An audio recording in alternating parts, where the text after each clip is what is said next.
Jax's revenge domain. Clifford fired me on Thursday, smiled the whole time. We're restructuring the construction materials division, he said with that Stanford MBA grin. Found someone who can modernize our operations for 60% of your current compensation. Digital transformation. You understand? My name is Howard Brennan.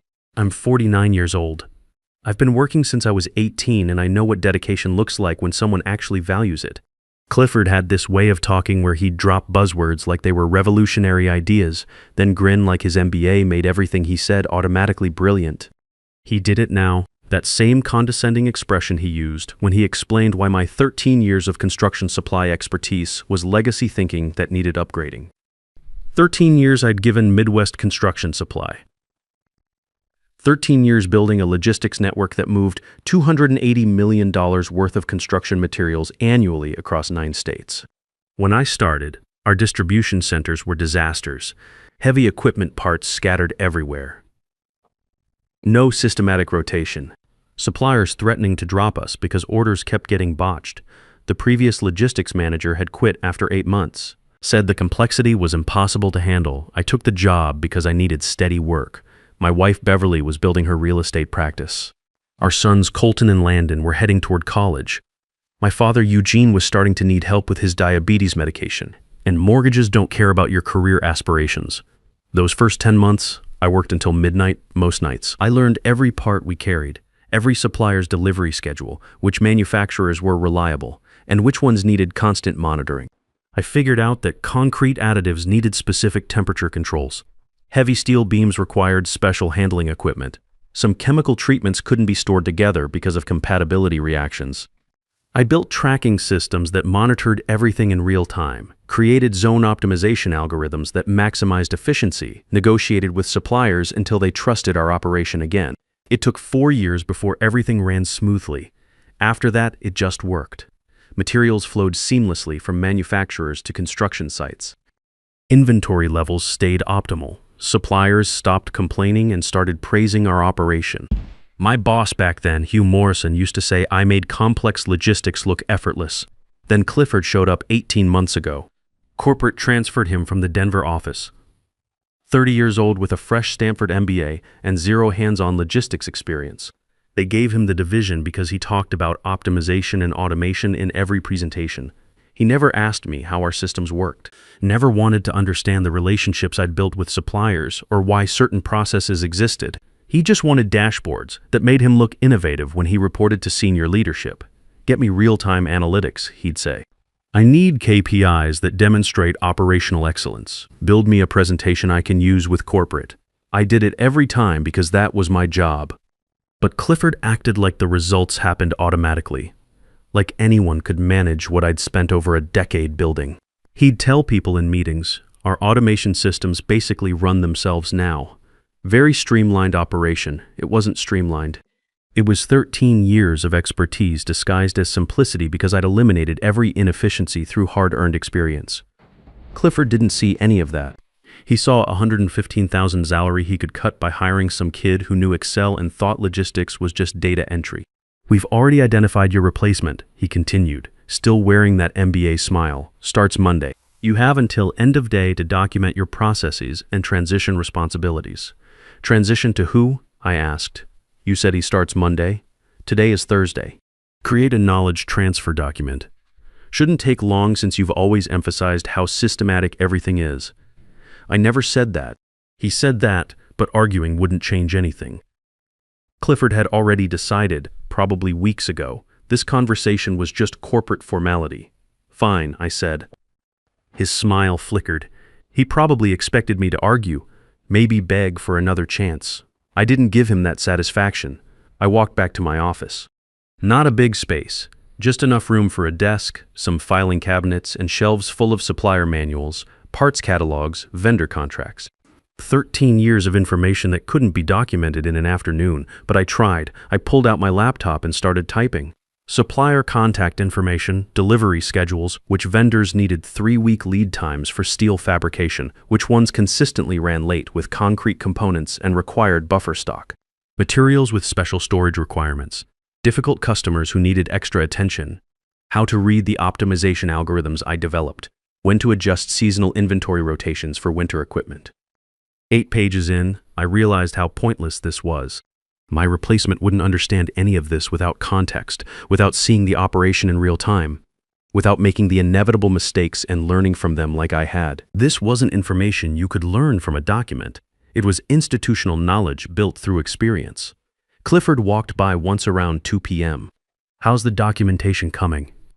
"It's coming," I said. He nodded and left. Nobody else acknowledged what was happening. Word travels fast in places like this, but people keep their heads down. Everyone needs their paycheck. Everyone's got bills. I understood that completely. The afternoon felt strange. Normal warehouse sounds continued around me. Forklifts, moving pallets, radio chatter between zones, delivery trucks backing up to loading docks. All the systems I'd built functioning perfectly while I sat there writing their obituary. Around 4 o'clock, I finished writing what I could. I packed my personal items into a cardboard box. A coffee mug from our company picnic 6 years ago, a jacket I kept here for cold warehouse walks, some family photos, a small plant that somehow survived despite minimal office light. Not much to show for 13 years. That night, I sat in my truck in our driveway staring at our house. All the windows were lit. Beverly would be helping Colton with his engineering homework. Landon would be practicing guitar in his room. Eugene would be watching the news, probably dozing in his chair. Normal Thursday evening suddenly felt different. I hadn't told them yet. I walked into our kitchen and found Beverly grading real estate contracts at the dining table. She looked up, smiled, then noticed my expression. "What's wrong?" she asked. Colton wandered in from the living room, calculus textbook under his arm. Landon followed, still holding his guitar. Eugene shuffled in from the den, moving slowly with his walker. All of them sensed something had changed. "I got fired today," I said. No point sugarcoating it. Nobody said anything, felt like forever. Then Beverly stood up, walked over, and hugged me, not saying anything, just holding on. The boys stayed where they were, processing. Eugene eased into a kitchen chair. "What happened?" Beverly asked finally. "My boss decided he could replace me with someone cheaper. Digital transformation, he called it." "That's insane," Colton said. "You built that whole operation. You've told us stories about it for years." "Yeah," I said, "I know. What about college?" Landon asked quietly. He was a sophomore at State. Colton was a junior at Tech. Between them, we were looking at $46,000 in tuition bills next semester. "And Dad's medication," Eugene added softly. "His diabetes supplies cost us $420 monthly." "We'll figure it out," Beverly said. But I could see the calculations starting in her head. Real estate commissions were good when they came, but unpredictable. My salary had been the steady foundation. "Do you have severance?" she asked. "They didn't mention any. I don't think this was planned properly. What does that mean?" "I'm not sure yet." That night I lay awake staring at the ceiling. 28 years of marriage, and Beverly knew better than to push for details when I was still processing. But I could feel her worry in the way she wasn't sleeping either. The next morning, I thought about Leonard Foster. He'd been VP of Operations for 17 years, oversaw 7 regional centers, managed maybe 500 employees across the Midwest. Clifford reported to someone who reported to Leonard, so they'd never worked directly together, but Leonard and I had a relationship that went back 9 years. It started when one of our suppliers tried overcharging us for emergency steel beams during a hospital construction crisis. The supplier figured we were desperate, marked up prices 400%, expected us to pay without question. Loss prevention wanted to just accept it. Said we had no choice with construction deadlines looming. They asked my opinion. I looked at the situation and said, "Give me 6 hours." I called every contact I had, found alternative suppliers who could deliver the same materials for standard pricing. Saved the company $220,000 on that single order. Leonard heard about it, called me personally to say thank you, said that kind of creative problem solving was exactly what the company needed. After that, he started checking in periodically. Every few months, we'd grab lunch at this place near the main distribution center. Nothing fancy, just burgers and conversation. He'd ask how operations were running, what challenges I was facing, how my family was doing. Other people thought it was unusual. Why would a VP have lunch with a logistics manager? But Leonard valued results over hierarchy. He remembered that I'd saved the company serious money when creative thinking mattered more than following standard procedures. We had lunch scheduled for today at 4:30. We always did late afternoon because his mornings were packed with corporate meetings. I looked at my watch, 4:15. Should I tell him I'd been fired or just cancel? I decided to go. I'd explain what happened. He might even help me find something else within the company. I drove toward the restaurant. 18-minute drive through industrial traffic, same road I'd taken dozens of times for these lunches. I wasn't angry exactly, just empty, like something important had been removed, and I was supposed to pretend everything was still normal. My phone started buzzing as I pulled into the parking lot. Leonard's name on the screen. I let it ring, figured I'd explain in person in 10 minutes. It rang again. Again. On the fifth call, I answered, "Where are you?" Leonard's voice had an edge I'd never heard. "We have the quarterly construction review in 20 minutes. Your manager keeps saying you're unavailable. What's going on?" "I didn't quit," I said. "Clifford fired me this morning. Said he found someone who could do my job for less money." Silence. I could hear Leonard breathing, background noise from his office. He what? Fired me. Told me to pack my things and create transition documents for my replacement. "I'm looking at the agenda right now," Leonard said. His voice had changed, gotten colder. "You're listed as presenter for the Operational Efficiency Report, Quarterly Supplier Performance Analysis, Distribution Center Optimization Results.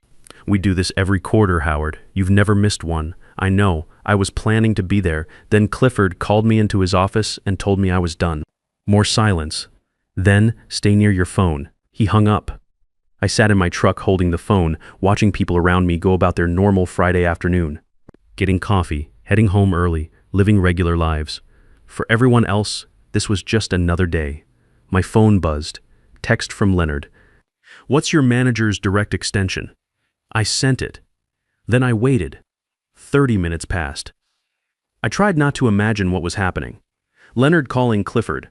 Clifford realizing he'd made a catastrophic error. But what could Leonard actually do? Clifford was management. He had authority to hire and fire within his division. My phone rang. Unknown number. "Hello, Howard. This is Patricia from Human Resources.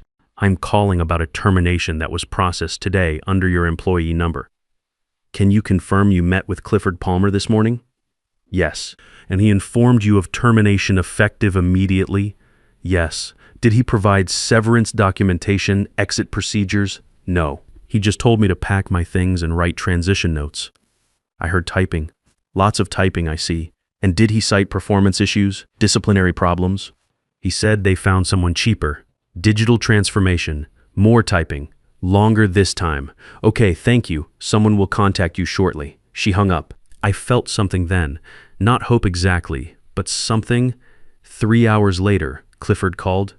I almost didn't answer, but curiosity won. "Howard." His voice sounded strained, like he was forcing the words. "There's been a miscommunication. We need you back immediately." I said nothing. "There was a procedural issue with HR. Your termination wasn't properly authorized through proper channels. We need you to return Monday morning." "What happened to your digital transformation candidate that fell through?" "Look, this was an administrative error. We value your expertise. You're critical to operations." Critical. He'd never used that word about me before. Never used any word that suggested I mattered beyond being a replaceable cost center. "The VP needs the quarterly logistics reports." Clifford continued. "For the review Monday, you have all the data. Nobody else can generate the analysis in time." Nobody else. Because he'd fired the person who actually understood the operation. "I'll think about it," I said. "Howard, please, I need an answer now. We have corporate obligations. The quarterly review is essential for regional planning. You didn't care about that yesterday morning. I made an error in judgment, but we can fix this. Come back. We'll discuss compensation adjustment, additional responsibilities." I hung up. For the first time since yesterday morning, I smiled. That weekend, I told Beverly everything. About Leonard's intervention, about Clifford's panicked call back, about the satisfaction of watching someone realize they'd thrown away something valuable. "What are you going to do?" she asked. "I'm not going back," I said. "Not to work for someone who thought I was disposable, but the job search and Dad's medication. We'll figure it out. You always said I should value myself more." She nodded. "I can pick up extra showings. Colton can apply for work study. Eugene's Medicare covers some of his supplies. We'll manage." The boys took it better than I expected. Landon actually seemed proud that I'd stood up for myself. Colton started researching financial aid options without being asked. Eugene just patted my shoulder and said, "Sometimes you got to know your worth, son." Monday morning, Clifford called me 7 times. I didn't answer. By noon, my phone was ringing constantly. Different warehouses, different shifts, all asking the same questions. Where were specific materials stored? Which suppliers to contact for emergency orders? How to read the optimization reports I'd created. Gilbert Martinez from the Kansas City Center called around 1 p.m. "Hey, is this Howard? Listen, I know you're not here anymore, but we have a crisis. There's a shipment of steel beams that was supposed to go to the hospital project this morning, and nobody knows where they're stored. Your replacement is searching Zone 9, but I think that's wrong. It's in Zone 14, I said. Climate-controlled section. Yellow tags. Thank you." He's been looking for 4 hours. Gilbert hung up. 45 minutes later, another call. Different distribution center. Supplier delivery came in wrong. Concrete additives they didn't order. Nobody knew who to contact for returns. I walked them through it. Then another call, and another. Clifford's voice got more desperate each time. "Please, everything's chaos. Nothing's where the system says it should be. Suppliers are calling about missed orders. The replacement you mentioned quit after 2 days. Said the job was completely different than described. What did you describe? Data entry, basic inventory tracking. I didn't realize it was this complex. You made it look easy. There was that phrase again, easy. You never asked how it worked. You just wanted results. I'm asking now. Come back. Name your salary." I thought about it. Going back, taking a raise, returning to something familiar. But I'd spent 13 years building systems for someone who never valued the expertise, who thought I was easily replaceable, who smiled while firing me. "No," I said. "Howard, please. The quarterly review is Monday. Corporate is demanding full operational analysis, supplier performance metrics, distribution efficiency reports, cost optimization data. I don't even know what half of that means. You should have learned when you had the chance." I hung up. The next 3 weeks were the strangest of my career. I'd spend mornings applying for positions, afternoons fielding calls from my former workplace. The operation was collapsing in real time. Materials getting shipped to wrong construction sites. Critical components sitting in inappropriate storage, degrading from weather exposure. Suppliers threatening to terminate contracts because orders were completely chaotic. I started being selective about which calls I answered. Enough help to prevent total disaster. Not enough to save Clifford from the consequences of his decision. Leonard called once during that period. "You doing okay?" "Yeah. Job hunting. Good. I know the situation isn't ideal for operations, but Clifford needs to understand what he threw away, what you built. Some people only learn through consequences. What if he can't figure it out? Then we'll make alternative arrangements, but that's not your concern anymore. You gave 13 years. You don't owe us anything else." He was right. I didn't. The job search was harder than I'd expected, not because of my qualifications, but because of timing. Most companies wanted immediate starts, and I was being particular about fit. I wasn't going to jump into another situation where experience wasn't valued. I had 4 promising interviews, one with a regional competitor, one with a manufacturing company expanding their distribution, one with a construction supplier looking to build their logistics from scratch, and one with a veteran-owned startup. The competitor interview went well, but something felt off. They kept asking about my former employer's weaknesses and what inside information I could bring. I wasn't interested in burning bridges or corporate espionage. That's not how I operate. The manufacturing company was solid, but wanted someone to maintain their existing systems, not improve them. After 13 years of building, I wanted to create something new. The construction supplier was interesting, but they were located 3 hours away. Moving the family wasn't something we wanted to consider right now, especially with the boys in college. The startup interview went best. Margaret Lewis, the CEO, walked me through their entire operation personally. Small but growing fast, plans to expand across the Southwest. Needed someone to build their distribution network from the ground up. "What's your timeline?" she asked. "I need this done right," I said. "Not fast, but right. You'll have growing pains, supplier challenges, systems integration issues. This isn't something you automate away. It takes experience." Margaret nodded. "That's exactly why we want you. We've seen what happens when companies think logistics is just software. We want to build relationships, not just systems." During my 3rd week of unemployment, Beverly came home from a successful closing, excited about her commission. We celebrated with dinner out, the first time we'd done that since I was fired. You seem different, she said over dessert. Lighter. I feel different.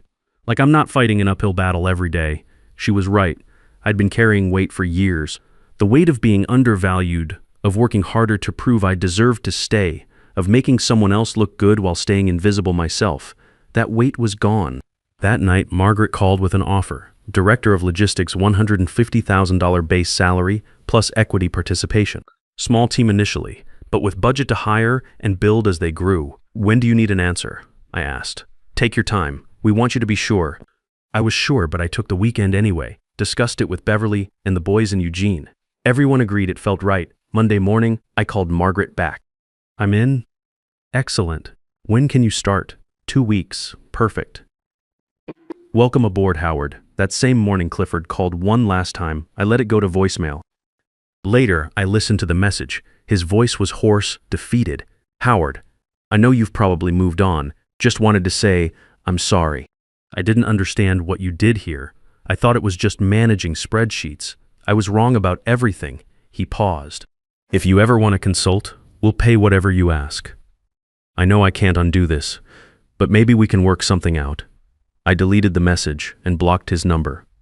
My first day at Southwest Construction Solutions felt different from my new one. Margaret met me in the lobby personally, walked me through every department, introduced me to every team member. No rushed orientation, no dumping me at a desk with a stack of manuals. What do you need to be successful here? She asked. Time, I said. Time to learn your products, your suppliers, your specific challenges. Building logistics systems isn't instant. I know, Margaret said. That's exactly why we hired you. We need someone who understands this takes real expertise. The operation was chaotic when I started, but manageable chaos. Materials scattered across inadequate warehouse space. No systematic organization. Suppliers frustrated by inconsistent ordering. I'd seen this before. I knew how to fix it. I spent my first month just learning every product line, every supplier relationship, every workflow bottleneck. Taking notes, asking questions, building mental maps of how everything connected. Margaret checked in weekly, not micromanaging, just present. How's it going? What obstacles can I remove? What resources do you need? That's what good management looked like. Someone who understood that helping employees succeed was how companies succeeded. Meanwhile, stories filtered back from Midwest Construction Supply through industry contacts. Leonard had kept his word. Clifford was now personally responsible for all logistics operations. No support staff, no transition period. Every decision ran through him. Every mistake fell on him. And there were plenty of mistakes. Roland Stevens called me in my second week. I'd worked with him for 8 years at Midwest Construction Supply. He supplied specialized steel components, high-precision stuff that required careful handling. Your old company keeps messing up orders, he said. Wrong specifications, wrong delivery schedules. I've tried working with their new management, but it's not the same. Any chance your new company needs steel components? I talked to Margaret. She was very interested. We worked out an initial contract. Roland shifted a portion of his business to us. Then Barry Walsh called. He'd supplied concrete systems to Midwest Construction Supply for 6 years. Same story, same frustration with their new chaos, same interest in working with my new company. Within 4 months, we'd acquired contracts with 4 major suppliers who'd previously worked exclusively with Midwest Construction Supply. Not because I recruited them, but because they valued reliable partnerships. And those partnerships had been with me personally, not with my former company. Margaret was thrilled. You've brought in $8 million worth of new supplier relationships, she said. That's incredible business development. I wasn't trying to steal anything, I said. I know. That's what makes it so valuable. These aren't cold calls or sales pitches. These are established relationships choosing to follow you. That's the kind of reputation you can't buy. About 8 months after I started, Margaret called me into her office. We're expanding, opening a second facility in Arizona. I want you to oversee logistics for both locations. Build the Arizona system from the ground up. Train someone to help you manage both operations. It was a promotion. More responsibility, more money, more recognition. I'm in, I said. You don't want to think about it. I've been thinking about it since I walked in here. This is exactly what I want to do. Building the Arizona facility system was deeply satisfying. Creating something from nothing, knowing it would work because I understood what made systems actually function. I hired an assistant, Shane Peterson, 26 years old, recent engineering graduate, eager to learn, ask thoughtful questions about everything. Training Shane reminded me of training myself 13 years earlier, showing him how materials move through distribution networks, why certain components needed specific storage conditions, how to read supplier patterns, when to anticipate problems before they became crises. He absorbed everything, took detailed notes, made mistakes, and learned from them. That's what succession should look like, not firing someone and hoping the replacement figures it out, but deliberately building knowledge, transferring expertise, creating systems that survive beyond one person. About a year after my firing, Lance Rodriguez called me. I remembered him from Midwest Construction Supply. Worked receiving in Zone 7. Howard, this is Lance Rodriguez. I don't know if you remember me, but I worked receiving at your old job. I remember. How are you? I'm okay. Listen, I'm calling because I'm leaving Midwest Construction next week. Found something better, and I wanted to thank you before I go. Thank me for what? You probably don't remember, but 5 years ago, I made a huge mistake. Mixed up 2 major shipments, cost thousands. I thought I'd be fired. You found me in the loading dock, completely panicking. You said mistakes happen, let's fix it. You stayed 4 hours after your shift, helping me sort everything out. Never told anyone it was my fault. Took responsibility in the incident report. I did remember vaguely. It had seemed like the right thing to do. Lance was a good worker. One mistake didn't define him. You didn't need to call, I said. I needed to because when you got fired, I felt sick. We all did. You'd helped so many of us over the years, fixed our problems, covered our mistakes, taught us how to do things right, and the company just threw you away. Lance paused. I wanted you to know that we noticed. We remembered, and I'm not the only one who's left since then. A lot of people have, because if they could do that to you, they could do it to anyone. You showed us what good leadership looked like. After Lance hung up, I sat in my office thinking about what he'd said. I'd never considered that my firing affected other people beyond just me losing a job, that it sent a message about how much loyalty meant to that company. Looking back now, getting fired was the best thing that could have happened. I'd been comfortable at Midwest Construction Supply. Not happy, not fulfilled, just comfortable, familiar. I probably would have stayed another 13 years building systems for people who didn't appreciate them. Getting fired had freed me. My family noticed the difference immediately. Not just the better salary, though the extra $10,000 helped significantly with Colton and Landon's college costs and Eugene's medical expenses. But my attitude, my energy level. You seem like yourself again, Beverly said one evening. Like you're not carrying someone else's judgment anymore. She was right. I'd been carrying weight for years. The weight of being undervalued, of working harder to prove I deserved to stay, of making someone else look good while staying invisible myself. That weight was gone. 6 months ago, Margaret approved my budget for 3 new hires. I'm building this right, building it to last. Building it with people who understand that experience matters, that relationships matter, that loyalty goes both ways. Clifford taught me something valuable, though he didn't mean to. He taught me that when someone shows you they don't value what you bring, believe them. Don't waste years trying to prove your worth to people who've already decided you're expendable. Experience isn't just what you know. It's the relationships you build and the trust you earn. And those follow you wherever you go, no matter who tries to replace you with cheaper alternatives. When someone fires you with a smile, they're not just ending your job. They're starting your real career. Experience walks out the door with you. Everything else they have to rebuild from scratch.